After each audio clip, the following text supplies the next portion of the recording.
Welcome to ABC campus. आज हम companies act 2017 में सेक्शन 134 डिस्कस करेंगे, provisions as to meetings and votes. और इस वीडियो के अंदर हम 5 पॉइंट्स पर बात कर रहे होंगे।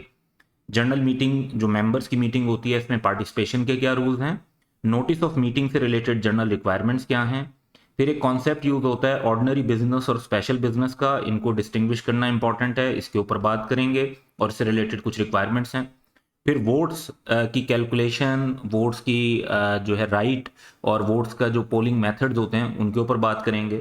और फिर एक नोटिस का स्पेसिमेन आपके साथ प्रैक्टिकली शेयर करेंगे, जो आपको एग्जाम में बनाने की ज़रूरत तो नहीं है, लेकिन इसलिए शेयर करेंगे ताकि एक आइडिया हो जाए कि एक्चुअली जो है कंपनीज में नोटिस देखने में कैसा होता है। तो एक एनुअल जनरल मीटिंग का नोटिस हम देख रहे होंगे टिपिकली, क्योंकि एनुअल जनरल मीटिंग का जो नोटिस है वो ज़्यादा डिटेल्ड होता है as compared to other meetings. क्योंकि अगर हम बात करें एक्स्ट्रा ऑर्डनरी जनरल मीटिंग की, तो उसमें तो वो स्पेसिफिक जिस एमरजेंसी सिचुएशन के लिए मीटिंग कॉल हो रही है सिर्फ उसके बारे में बात होगी। तो ज़्यादा जो चीज़ें कवर होती हैं वो हमारी एजीएम के नोटिस में होती हैं और इसी को हम इस वीडियो के अंदर डिस्कस कर रहे होंगे। तो सबसे पहले चलते हैं पार्टिसिपेशन इन जनरल मीटिंग्स की तरफ। तो ये रूल्स जो हम इस वीडियो के अंदर पढ़ेंगे, ये प्रोविजंस अप्लाई होती हैं कंपनी की तमाम जनरल मीटिंग्स पर भी, और जो क्लास मीटिंग्स होती हैं, क्लास मीटिंग्स जो जिस तरह से किसी खास क्लास ऑफ मेंबर्स की मीटिंग होती हैं, जैसे ऑर्डिनरी शेयर होल्डर की मीटिंग, प्रेफरेंस शेयर होल्डर की मीटिंग, क्लास ए ऑर्डिनरी शेयर होल्डर्स की मीटिंग, इस तरीके से जनरल मीटिंग यानी तमाम मेंबर्स की मीटिंग पर भी अप्लाई हो सकती हैं और क्लास ऑफ मेंबर की मीटिंग पर भी ये अप्लाई हो सकती हैं। अब मेंबर किस तरीके से कंपनी की इन मीटिंग्स में पार्टिसिपेट कर सकते हैं, तो वो 3 तरीके हैं जिससे वो इन मीटिंग्स में पार्टिसिपेट कर सकते हैं।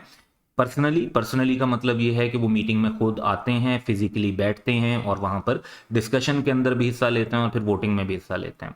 दूसरा तरीका अब टेक्नोलॉजी के थ्रू भी अलाउड है कि वो वीडियो लिंक के थ्रू भी मीटिंग को अटेंड कर सकते हैं।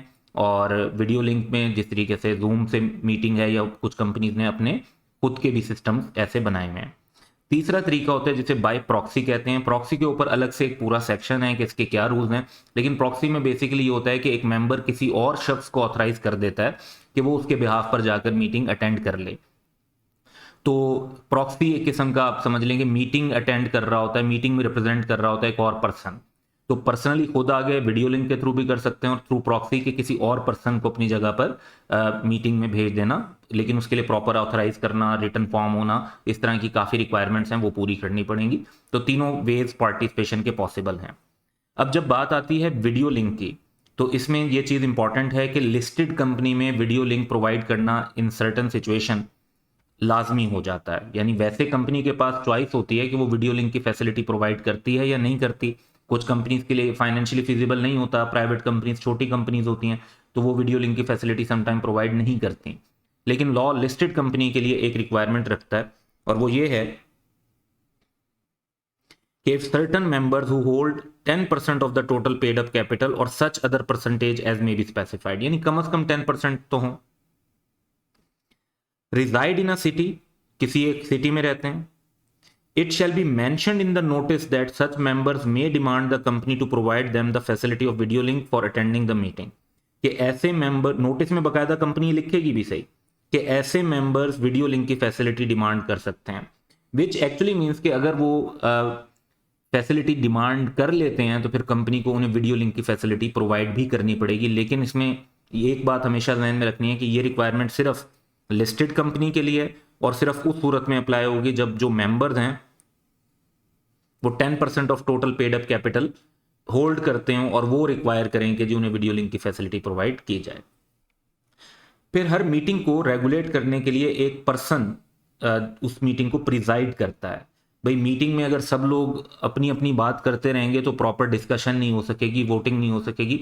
तो एक पर्सन ऑफ अथॉरिटी लाजमी बिठाया जाता है मीटिंग में, जो मीटिंग को चेयर करता है, जो मीटिंग को प्रिजाइड करता है, जिसका काम ये होता है कि वो मीटिंग को स्टार्ट करे। उसके बाद ये भी डिसाइड करता है कि पहले कौन बोलेगा, दूसरे नंबर पे कौन बोलेगा, किस मामले पर कैसे डिस्कशन होगी, फिर उसमें वोटिंग होनी है तो उसके अंदर उसकी सर्टन डिस्क्रिप्शन होगी।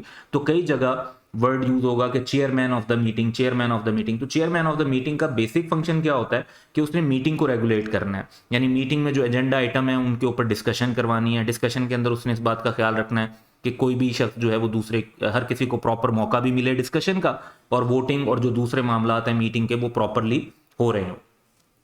तो इसमें जो लॉ के रूल्स हैं वो क्या हैं कि जो chairman of the board of director होते हैं, अब वैसे तो वो बोर्ड ऑफ डायरेक्टर की मीटिंग्स को चेयर करते हैं, लेकिन वो कंपनी की जनरल मीटिंग्स को भी वही प्रिजाइड करेंगे।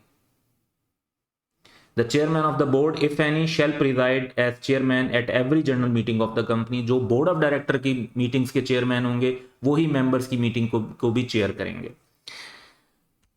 अब if there is no such chairman, क्योंकि ऐसी चेयरमैन की रिक्वायरमेंट लॉ में है लिस्टेड कंपनी के लिए, बाकी कंपनी इस बात का चेयरमैन नहीं अपॉइंट करती, तो there is no such chairman और if any meeting he is not present within 15 minutes after the time appointed for holding the meeting. या तो एक ऐसी कंपनी है जिसमें chairman of the board of director है ही नहीं, या अगर हैं भी सही तो मीटिंग का टाइम शुरू हो गया और वो 15 मिनट तक प्रेजेंट ही नहीं है, या वो मौजूद हैं लेकिन unwilling to act as chairman है। फॉर एग्जांपल वो कहते हैं कि जो उनकी तबीयत इतनी ठीक नहीं है कि वो मीटिंग को रेगुलेट कर सकें, या कोई और पर्सनल रीजन है कि वो मीटिंग को चेयर नहीं कर सकते। तो 3 सिनेरियो हो गए, जहां पे चेयरमैन ना हो, जहां पे वो प्रेजेंट ना हो 15 मिनट तक, या जहां पर वो अनविलिंग हो, यानी वो चेयरमैन के तौर पे काम नहीं करना चाहते। तो फिर कोई भी डायरेक्टर जो है उनको चेयरमैन के तौर पे इलेक्ट किया जा सकता है। अब इससे भी आगे का लॉ ने प्रोविजन प्रोवाइड की कि अगर कोई भी डायरेक्टर प्रेजेंट ना हो, या जो प्रेजेंट हो वो अनविलिंग हो, तो फिर मेंबर्स खुद में से ही किसी मेंबर को ही चेयरमैन के तौर पे अपॉइंट कर सकते हैं।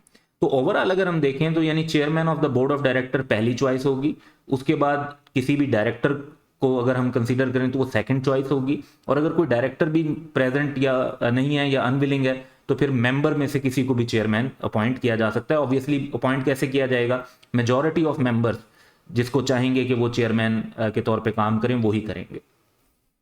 यहां पर एक बड़ी इंटरेस्टिंग एक सिचुएशन बनती है कि हमारी डिफरेंट कंपनी की टाइप्स में एक टाइप होती है सिंगल मेंबर कंपनी। तो कंपनी की जो मीटिंग्स हैं वो समझ में आता है जहां पे प्राइवेट कंपनी है other than single member company, उसमें कम से कम 2 मेंबर होते हैं, तो चलो कोई आर्गूमेंट होगा, कोई डिस्कशन होगी, वोटिंग डिफरेंट भी हो सकती है, सेम भी हो सकती है। पब्लिक कंपनी में 3 होते हैं मेंबर्स, कम से कम ज़्यादा भी हो सकते हैं। लिस्टेड कंपनी में तो अक्सर मेंबर्स की तादाद जो है वो हंड्रेड्स और थाउजेंड्स में भी होती है।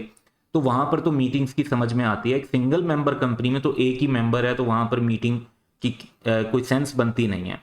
लॉ ने इस सिलसिले में जो रूल्स बताए हैं वो क्या हैं कि all the requirements of the companies act regarding calling of यानी नोटिस, होल्डिंग जो मीटिंग का प्रोसेस है, एंड अप्रूवल मीटिंग में जो चीज़ें अप्रूव होती हैं, in general meeting, board meeting and election of director in case of single member company shall be deemed complied with, यानी समझा जाएगा कि सिंगल मेंबर कंपनी ने ये रिक्वायरमेंट पूरी कर ली if the decision is recorded in the relevant minutes book and signed by the sole member or sole director as the case may be।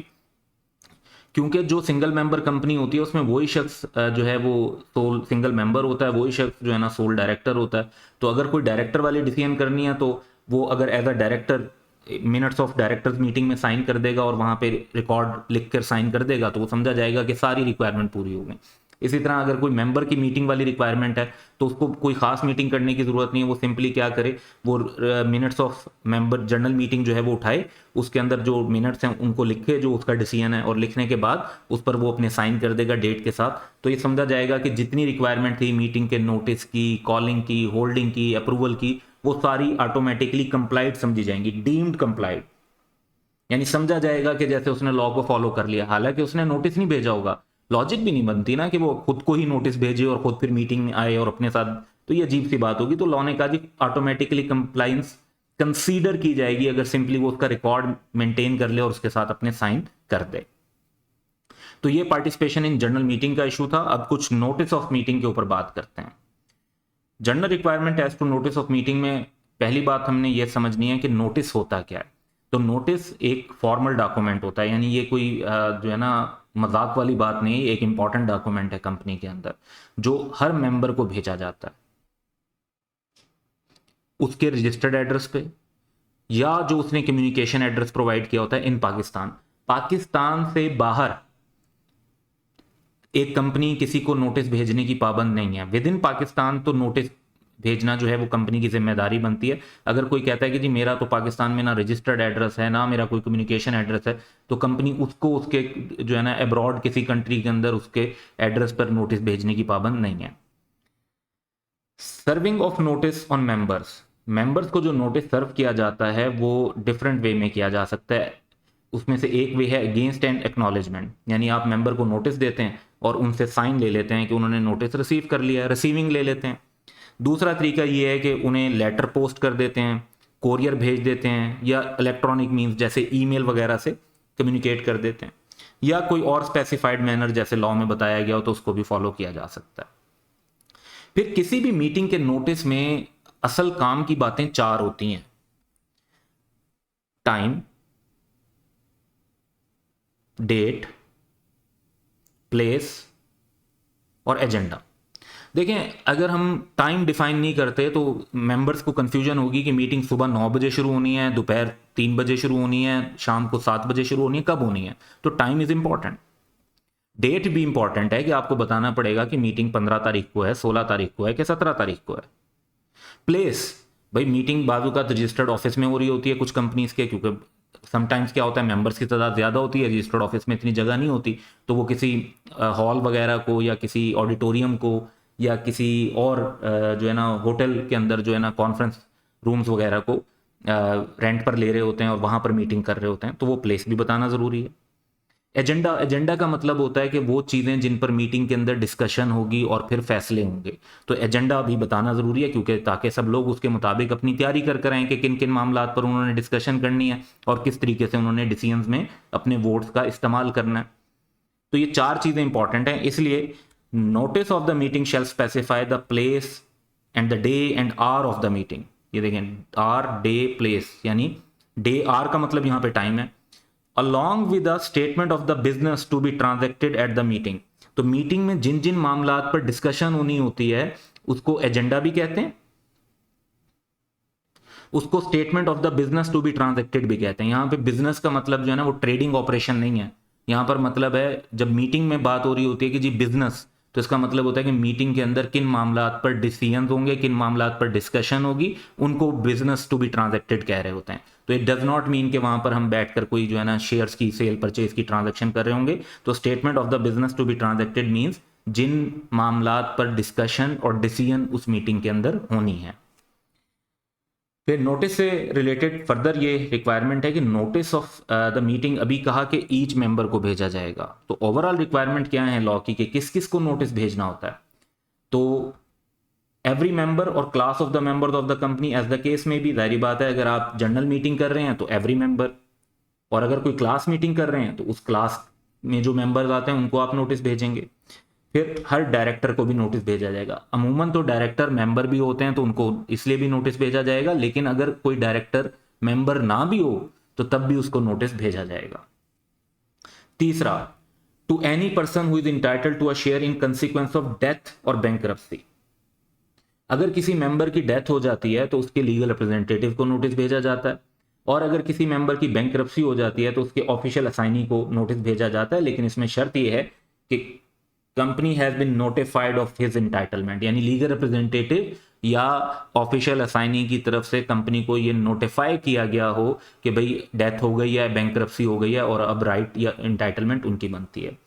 इसके अलावा नोटिस ऑडिटर को भी भेजा जाता है। अब ऑडिटर तो कंफर्म बात है, क्योंकि अलाउड नहीं है कि ऑडिटर्स कंपनी के अंदर शेयर्स होल्ड कर सकें, क्योंकि इंडिपेंडेंट होना होता है उन्होंने, तो ऑडिटर कंपनी के मेंबर नहीं होते, लेकिन फिर भी उन्हें इनवाइट किया जाता है कंपनी की मीटिंग्स में, और उन्हें फिर वो कंपनी की मीटिंग्स के अंदर अकाउंट्स और ऑडिट से रिलेटेड मामलात पर डिस्कशन में हिस्सा भी ले सकते हैं। उस पर वो जो उनसे कंसर्निंग मैटर होते हैं उन पर बात करते हैं। बाकी मामलात में ऑडिटर्स को अलाउड नहीं होता कि वो डिसीजंस में हिस्सा लें, और ऑडिटर्स का कोई वोट नहीं होता मेंबर्स की मीटिंग में।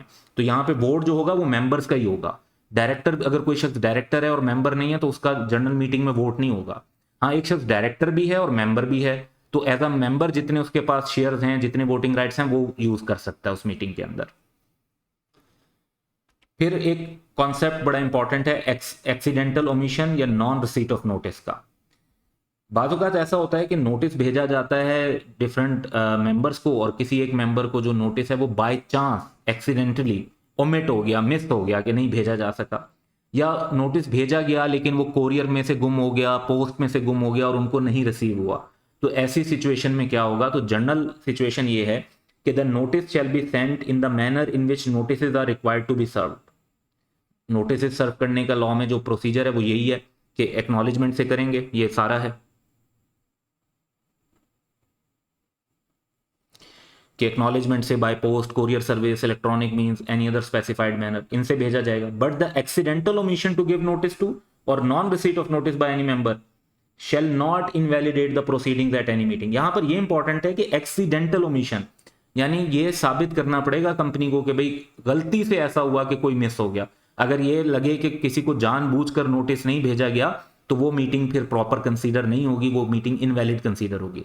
अगर बाय चांस कोई एक्सीडेंटली हो जाता है कि भाई कोरियर से कोई लेटर गुम हो गया था नोटिस का और वो नहीं मिल सका, तो उस वजह से मीटिंग इनवैलिडेट नहीं होगी, मीटिंग प्रॉपर और वैलिड ही कंसीडर होगी अगर एक्सीडेंटल ओमिशन या नॉन रिसीट ऑफ नोटिस है। तो जानबूझकर है तो फिर उससे मीटिंग के ऊपर क्वेश्चन रेज हो जाएगा और फिर कोर्ट के थ्रू उस मीटिंग को इनवैलिड करार दिया जा सकता है।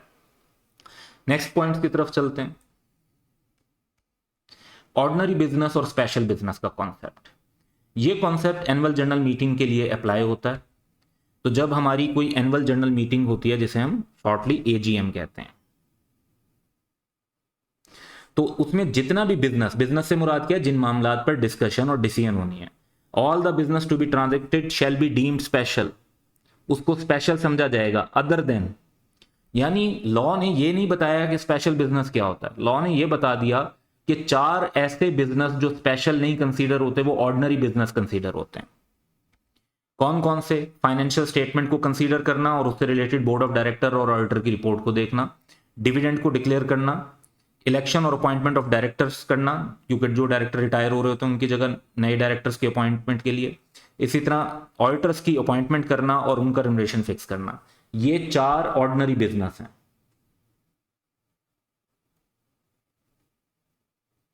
इनके अलावा जो भी मामला होगा कंपनी का वो स्पेशल बिजनेस कंसीडर होगा। फॉर एग्जाम्पल, एक कंपनी अपनी principal line of business change करती है, स्पेशल बिजनेस। एक कंपनी अपना रजिस्टर्ड ऑफिस चेंज कर रही है, स्पेशल बिजनेस। एक कंपनी अपना ऑथराइज कैपिटल इंक्रीज कर रही है, स्पेशल बिजनेस। एक कंपनी जो है वो अपनी एसोसिएटेड अंडरटेकिंग में इन्वेस्टमेंट करने के लिए मेंबर्स का अप्रूवल मांग रही है, स्पेशल बिजनेस। तो इन 4 आइटम के अलावा सारे जो मामला मीटिंग में जिन पे डिस्कशन और डिसीजन होने होंगे वो स्पेशल बिजनेस कंसीडर होंगे। अब स्पेशल बिजनेस के लिए एक स्पेसिफिक रिक्वायरमेंट है जो हमें कई जगह पे ख्याल रखनी है। जहां पर भी कोई ऐसा मामला हो कि आप स्पेशल बिजनेस का नोटिस भेज रहे हो तो आपने इस बात का जिक्र भी लाजमी करना है, और ये पॉइंट है स्टेटमेंट ऑफ मटेरियल फैक्ट। तो रिक्वायरमेंट ये है कि a statement setting out all material facts concerning special business shall be annexed. Annexed का मतलब क्या है? कि नोटिस के साथ जोड़ी जाएगी। तो नोटिस के साथ, यानी आप नोटिस का हिस्सा बना दें या नोटिस के साथ अटैच कर दें एक स्टेटमेंट जिसमें तमाम मटेरियल फैक्ट्स होने चाहिए स्पेशल बिजनेस के बारे में। फॉर एग्जांपल, अगर एक कंपनी अपनी principal line of business change कर रही है तो एक स्टेटमेंट होनी चाहिए कि कंपनी की पहले प्रिंसिपल लाइन ऑफ बिजनेस क्या है, अब कंपनी की प्रिंसिपल लाइन ऑफ बिजनेस क्या चेंज करना चाहते हैं, क्यों चेंज करना चाहते हैं, जो रेजोल्यूशन होगी उसकी वर्डिंग क्या होगी, ये सारी बात इसके अंदर आपको बतानी है।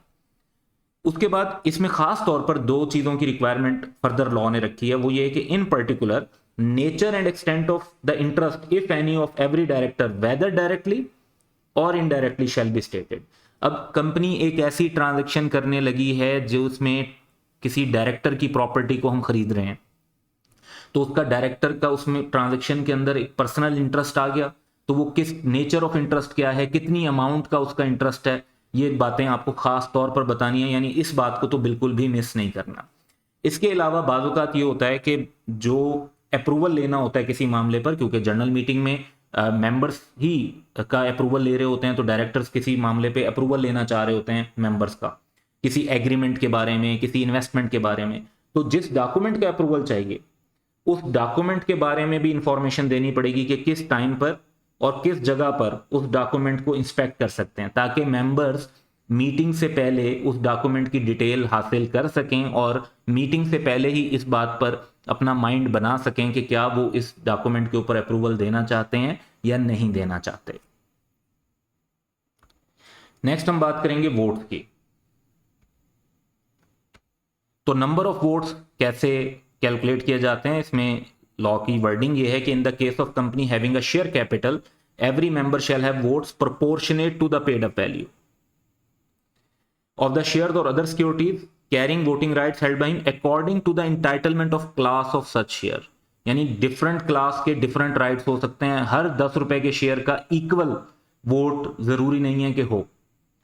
तो ये ध्यान में रखना है कि क्लास ए और क्लास बी के डिफरेंट वोटिंग राइट्स हो सकते हैं, प्रेफरेंस और ऑर्डिनरी के डिफरेंट वोटिंग राइट्स हो सकते हैं, बाजुकात प्रेफरेंस के वोटिंग राइट्स बिल्कुल नहीं होते। फर्दर लॉ ये कहता है कि however at the time of voting fractional votes shall not be taken into account, यानी जो फ्रैक्शनल वोट्स होंगे उनको इग्नोर कर दिया जाएगा। अब इन दोनों पॉइंट्स की तरफ हम अभी एक एग्जांपल की तरफ चलते हैं, लेकिन एक एक्स्ट्रा पॉइंट अभी डिस्कस कर लेते हैं। एक ऐसी कंपनी जो लिमिटेड बाय गारंटी हो, हैविंग नो शेयर कैपिटल, लेकिन उसमें शेयर कैपिटल नहीं है। जिसमें शेयर कैपिटल नहीं है तो उसमें वोट कैसे काउंट होंगे? उसमें वोट का सिस्टम यह है कि every member shall have 1 vote. तो ऐसी कंपनी जिसमें शेयर कैपिटल नहीं होता उसमें हर मेंबर का कितना वोट होता है? 1 होता है। तो उसमें तो बड़ा सिंपल हो गया कि हर मेंबर का 1 वोट होगा। अब जिसमें शेयर कैपिटल होता है उसमें चीजें कैसे वर्क करती हैं, एक एग्जांपल से अंडरस्टैंड करते हैं। JKL private limited has following ordinary share capital जो कि पेड अप है। क्लास ए में 500 शेयर हैं, एक शेयर 100 रुपीज का है तो टोटल 50,000 बन जाते हैं। क्लास बी में भी 500 शेयर हैं, एक शेयर 100 रुपीज का है तो ये भी 50,000 बन जाते हैं। अकॉर्डिंग टू आर्टिकल्स 10 शेयर हों जिसके पास क्लास ए के उसका 1 वोट बनेगा, और इसका मतलब ये हुआ कि 500 शेयर्स के हिसाब से आपके 50 वोट्स बनेंगे। और जिसके पास 5 शेयर होंगे क्लास बी के उसका 1 वोट बनेगा, यानी क्लास बी का शेयर होल्डर के डबल वोट बन जाएंगे, तो इसमें टोटल 100 वोट बन जाएंगे। अब लेट्स अज्यूम कि इस कंपनी में टोटल 3 शेयर होल्डर हैं। मिस्टर जे के पास 244 शेयर्स ऑफ क्लास ए हैं। 244 डिवाइड बाय 10 करेंगे तो वैसे आपका जवाब आता है 24.4। तो हमने ये पढ़ा है कि जो फ्रैक्शनल वोट्स हैं वो कंसीडर नहीं करने, तो सिर्फ 24 वोट्स इन्हें मिलेंगे। जो ऊपर के 0.4 हैं वो अकाउंट नहीं किए जाएंगे, वो इग्नोर कर देंगे। मिस्टर के हैज 256 शेयर्स ऑफ क्लास ए, तो इनके 256 डिवाइड बाय 10 करेंगे तो ये बनता है 25.6। वंस अगेन आपने इसमें राउंडिंग ऑफ नहीं करनी, जो भी कंप्लीट वोट है 25 तक कंप्लीट वोट है वो कंसीडर होंगे, जो ऊपर का 0.6 है ये इग्नोर हो जाएगा, यानी 25 वोट्स मिलेंगे। अब अगर आप टोटल करते हैं तो 25 और 24 ये तो 49 बनते, जबकि पूरे वोट तो 50 बनते हैं। तो फ्रैक्शनल वोट क्योंकि इग्नोर हो गया है, इसलिए जो वोट मेंबर्स को मिल रहे हैं जो कि वोट वो डाल सकते हैं वो 49 बन रहे हैं, क्योंकि एक फ्रैक्शनल वोट है 0.4 मिस्टर जे के पास और 0.6 मिस्टर के पास, जो कि हम इग्नोर कर देंगे, जो कि अकाउंट नहीं किया जाएगा। अब लेट्स से देखते हैं कि Miss L has 500 shares of class B, सारे शेयर्स क्लास बी के इनके पास हैं, और इसमें क्योंकि 5 शेयर्स पर 1 वोट है तो इनके 100 वोट्स होंगे।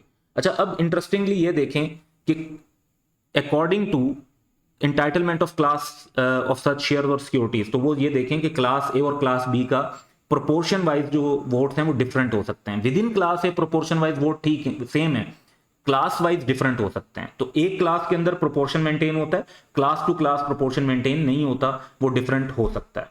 दूसरी बात ये कि जो फ्रैक्शनल वोट्स हैं वो इग्नोर हो जाते हैं, वो ना 0.4 वाले को मिलते हैं, ना 0.6 वाले को मिलते हैं, ना 0.8 वाले को मिलते हैं। फ्रैक्शनल वोट्स जो हैं वो काउंट नहीं होते। तो ये कॉन्सेप्ट हमने वोट्स का देखना था। पोलिंग के जो मेथड्स हैं कि जब वोटिंग असल में 2 तरीके से होती है, अभी हम एक अलग वीडियो कवर करेंगे शो ऑफ हैंड पर और एक पोलिंग पर। लेकिन पोलिंग जो है वो उसमें वोट किस तरीके से दिए जा सकते हैं, तो वोट एक मेंबर खुद पर्सनली भी डाल सकते हैं, अमूमन बॉक्स एक बना दिया जाता है उसके अंदर वोट डाल रहे होते हैं, तो वो पर्सनली भी डाल सकते हैं।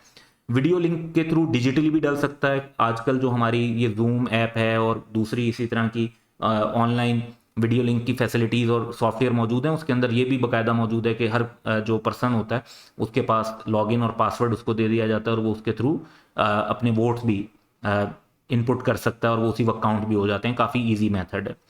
तीसरा प्रॉक्सी है कि एक मेंबर अपनी जगह किसी और को जो है ना अपॉइंट कर देता है कि वो उसके बिहाफ पर जाकर वोट डाल दे।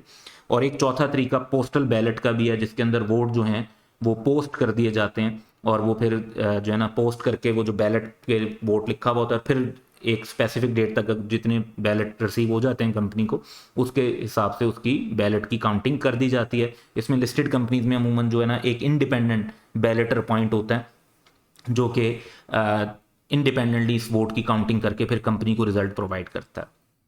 फिर राइट ऑफ वोट पर हमारा आखिरी पॉइंट है कि अ मेंबर होल्डिंग शेयर्स और other securities carrying voting rights. अगर एक मेंबर के पास ऐसे शेयर्स हैं या अदर सिक्योरिटीज हैं जिसमें वोटिंग राइट्स हैं, तो उसको उसका वोट कास्ट करने से नहीं रोक सकते। Nor shall anything contained in the articles have the effect of so debarring, यानी आप कंपनी के आर्टिकल्स में भी ऐसी कोई बात नहीं लिख सकते, और लिख भी दें तो उसका कोई इफेक्ट नहीं होगा कि जिससे आप किसी मेंबर को उसका वोट इस्तेमाल करने से रोक रहे हो। यानी इन शॉर्ट, किसी मेंबर को उसके वोट के इस्तेमाल से नहीं रोका जा सकता। अब इस सारे मामले के ऊपर हम नोटिस देखते हैं एक स्पेसिमेन। तो ये एक कंपनी है Miller tractors limited, Pakistan stock exchange पे लिस्टेड कंपनी है। तो उसका हमने बेसिकली नेट से उनकी एनुअल रिपोर्ट निकालकर उसमें से नोटिस लिया एनुअल जनरल मीटिंग का। इसमें आप देखें कि मीटिंग की डेट बताई हुई है, टाइम बताया हुआ है, और इन्होंने एड्रेस भी बताया हुआ है, प्लेस जहां पर मीटिंग होगी। फिर जिन मामलात पर डिस्कशन होगी उसमें ऑर्डिनरी बिजनेस और स्पेशल बिजनेस बताए हुए। 4 मामला ऑर्डिनरी बिजनेस हैं जो रूटीन के मैटर्स होते हैं, और बाकी मामला स्पेशल बिजनेस हैं। तो उसके बाद उन्होंने आखिर में ये लिखा हुआ है, true transact any other business with the permission of the chair, यानी जो चेयरमैन होंगे उनकी इजाज़त से किसी और मामले पर भी बातचीत की जा सकती है, लेकिन पहले उन्होंने इन मामलात पर बातचीत करनी है। ये उनका एजेंडा है। 4 ऑर्डिनरी बिजनेस, फिर 5th 6th 7 8 9, तो ये 9 मैटर्स हैं जिसके ऊपर वो मीटिंग में बात करेंगे। कोई एडिशनल बात फिर अगर उन्होंने चेयरमैन ने अलाउ किया तो उस पर भी की जा सकती है। तो ये नोटिस ऑफ जनरल मीटिंग जो है उसके अंदर ये सारी बातें कवर हो रही होती हैं। अच्छा, अब फर्दर अगर हम डिटेल में देखते हैं तो आप दोबारा ये नोटिस करेंगे। अब ज़रा क्लियर आपको नज़र आ रही होगी date, time, address, ordinary business और फिर उसके बाद स्पेशल बिजनेस। अच्छा, स्पेशल बिजनेस में अगर आप नोटिस करें तो एक ये है कि to ratify and approve transaction, यानी डिटेल बताई हुई है कि जो ट्रांजैक्शन जिस पे स्पेशल बिजनेस होना है, और फिर उसकी रेजोल्यूशन की वर्डिंग भी दी हुई है। Resolve that the following transaction conducted with related parties for the year ended June 30, 2019 be and hereby ratified, approved and confirm. तो इस तरीके की वर्डिंग बेसिकली है। इसी तरीके से और हम देखते हैं, फॉर एग्जाम्पल कंपनी ने स्पेशल बिजनेस क्या बताया, to approve issuance of 12.5 bonus share approve by the board by passing the following resolution. तो उस रेजोल्यूशन की पूरी वर्डिंग गिवन है। इसी तरह ऊपर है 7 point, to consider adopt with और without modification the following special resolution to substitute article 77 of the article, यानी कंपनी के आर्टिकल्स को अमेंड करने के लिए। और आर्टिकल्स में वो क्या अमेंड कर रहे हैं, remuneration of director for attending each board meeting और committee of the board shall be ₹1 lakh. तो एक मीटिंग अटेंड करने के डायरेक्टर को 1 लाख रुपए जो है वो रेम्यूनरेशन मिलेगा। तो जिस तरह हमने पढ़ा था कि जी आर्टिकल्स में ही लिखा होता है कि किस हिसाब से बोर्ड ऑफ डायरेक्टर रेम्यूनरेशन का स्केल डिसाइड करता है या जनरल मीटिंग करती है। तो आर्टिकल्स के अंदर वो अमेंडमेंट कर रहे हैं और उसके अंदर डिफाइन कर रहे हैं कि ये रेम्यूनरेशन होगा मीटिंग्स अटेंड करने का। तो ये इश्यूज हैं जिनको हमने मीटिंग और वोट से रिलेटेड प्रोविजंस में कवर करना था। That's all for today. Have a good day.